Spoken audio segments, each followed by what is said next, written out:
Assalamualaikum warahmatullahi wabarakatuh.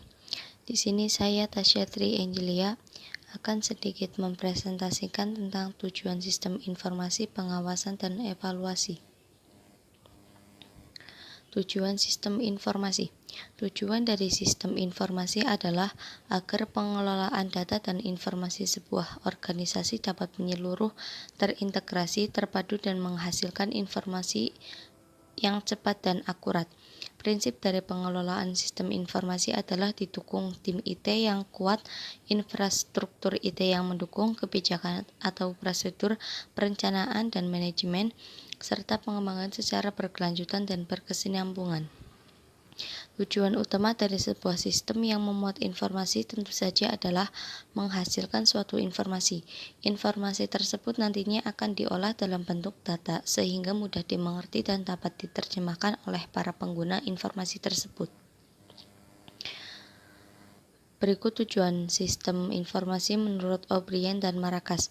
1. Menyediakan informasi atau data yang dipergunakan di dalam perhitungan harga pokok jasa, produk, dan tujuan lain yang diinginkan manajemen. 2. Menyediakan informasi yang dipergunakan dalam perencanaan, pengendalian, pengevaluasian, dan perbaikan berkelanjutan. 3. Menyediakan informasi untuk mengambil keputusan. Adapun tujuan sistem informasi menurut Romney dan Steinbart adalah sebagai berikut. 1. Mendukung operasi sehari-hari. 2. Mendukung pengambilan keputusan manajemen. 3. Memenuhi kewajiban yang berhubungan dengan pertanggungjawaban. Tujuan pengawasan. Tujuan utama dari pengawasan ialah mengusahakan agar apa yang direncanakan menjadi kenyataan. Untuk dapat benar-benar merealisasi tujuan utama tersebut, maka pengawasan pada taraf pertama bertujuan agar pelaksanaan pekerjaan sesuai dengan instruksi yang telah dikeluarkan, dan untuk mengetahui kelemahan-kelemahan serta kesulitan-kesulitan yang dihadapi dalam pelaksanaan rencana berdasarkan penemuan-penemuan tersebut dapat diambil tindakan untuk memperbaikinya, baik pada waktu itu ataupun waktu-waktu yang akan datang. Tujuan dari pengawasan adalah sebagai berikut. 1. Memberi jaminan ketetapan pelaksanaan tugas sesuai dengan rencana tersebut, kebijakan dan perintah. 2. Menjalankan koordinasi aktivitas. 3. Mencegah pemborosan dan penyelewangan. 4. Menjamin terwujud kepuasan masyarakat atas barang dan jasa yang dihasilkan. 5. Membina kepercayaan masyarakat kepada kepemimpinan organisasi pemerintah. Tujuan evaluasi. Secara umum, tujuan evaluasi adalah adanya peningkatan kualitas program, memberikan penilaian, memberikan kepuasan pada kinerja dan menganalisis setiap hasil yang telah direncanakan. Proses penerapan evaluasi pada suatu manajemen organisasi harus berdasarkan atas perencanaan evaluasi yang telah ditetapkan. Evaluasi dilakukan sebagai tolak ukur dan penilaian terhadap segala hasil yang telah diraih, baik kemajuan maupun problematika yang dihadapi. Menurut Wharton, Blaine R. dan James R. Sanders mengemukakan tujuan evaluasi yakni memberikan informasi yang dipakai sebagai dasar untuk 1. Membuat kebijakan dan keputusan. 2. Menilai hasil yang dicapai. 3. Menilai kurikulum. 4. Pemberian kepercayaan kepada sekolah. 5. Memonitor data yang telah diberikan. 6. Memperbaiki materi dan program pendidikan. Menurut Crawford, tujuan dan fungsi evaluasi yaitu 1. Untuk mengetahui apakah tujuan-tujuan yang telah ditetapkan telah tercapai dalam kegiatan. 2. Untuk memberikan objektivitas pengamatan terhadap perilaku hasil. 3. Untuk mengetahui kemampuan dan menentukan kelayakan. 4. Untuk memberikan umpan balik bagi kegiatan yang dilakukan. Selanjutnya, kontekstualisasi sistem informasi, pengawasan, dan evaluasi terhadap praktiknya dalam pendidikan Islam. A. Sistem informasi manajemen pendidikan pada lembaga pendidikan Islam di Indonesia. Salah satu bentuk aplikasi sistem informasi manajemen yang dapat diterapkan pada lembaga pendidikan Islam adalah sistem informasi manajemen yang terintegrasi yang disebut Integrated School Information System atau ISIS.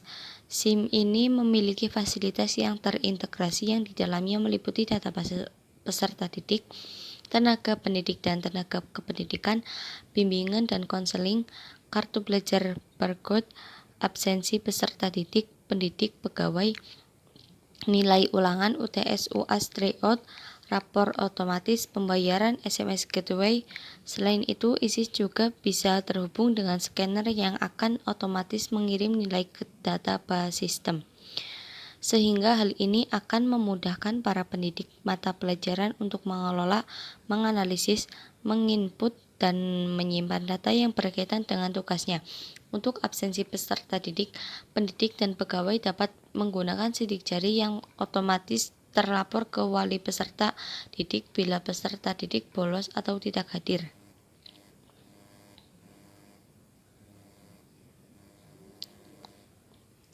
B. Pengawasan atau controlling dalam pendidikan Islam. Fungsi manajerial pengawasan adalah untuk mengukur dan mengoreksi kerja bawahan untuk memastikan bahwa tujuan organisasi dan rencana yang didesain yang sedang dilaksanakan. Dalam konteks ini, implementasi syariah diwujudkan melalui 3 pilar pengawasan, yaitu 1. Ketakwaan individu, bahwa seluruh personel perusahaan dipastikan dan dibina agar menjadi manusia yang bertakwa. 2. Kontrol anggota. Dalam suasana organisasi yang mencerminkan sebuah tim, maka proses keberlangsungan organisasi selalu akan mendapatkan pengawasan dari personelnya sesuai dengan arah yang telah ditetapkan. 3.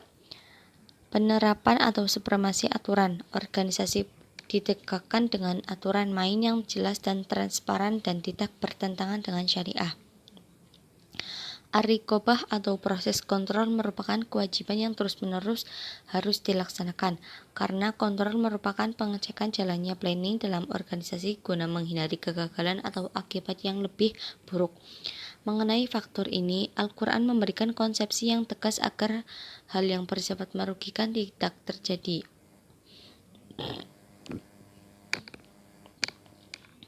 C. Evaluasi dalam pendidikan Islam.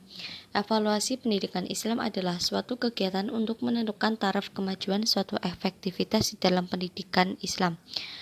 Program evaluasi ini diterapkan dalam rangka mengetahui tingkat keberhasilan seseorang pendidik dalam menyampaikan materi pelajaran, menemukan kelemahan yang dilakukan, baik berkaitan dengan materi, metode, fasilitas, dan sebagainya. Sasaran-sasaran evaluasi pendidikan Islam secara garis besarnya melihat 4 kemampuan peserta didik, yaitu 1. Sikap dan pengalaman terhadap hubungan pribadinya dengan Tuhannya. 2. Sikap dan pengalaman terhadap arti hubungan dirinya dengan masyarakat. 3. Sikap dan pengalaman terhadap arti hubungan kehidupannya dengan alam sekitarnya.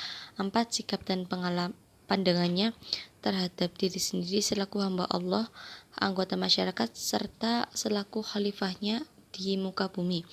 Allah Subhanahu wa Ta'ala dalam mengevaluasi hamba-hambanya tidak memandang formalitas, tetapi memandang substansi di balik tindakan hamba-hambanya. Kualitas perilaku lebih dipentingkan daripada kualitasnya dalam proses evaluasi. Sekian dan terima kasih kurang lebihnya mohon maaf sebesar-besarnya. Wabillahi taufiq wal hidayah. Wassalamualaikum warahmatullahi wabarakatuh.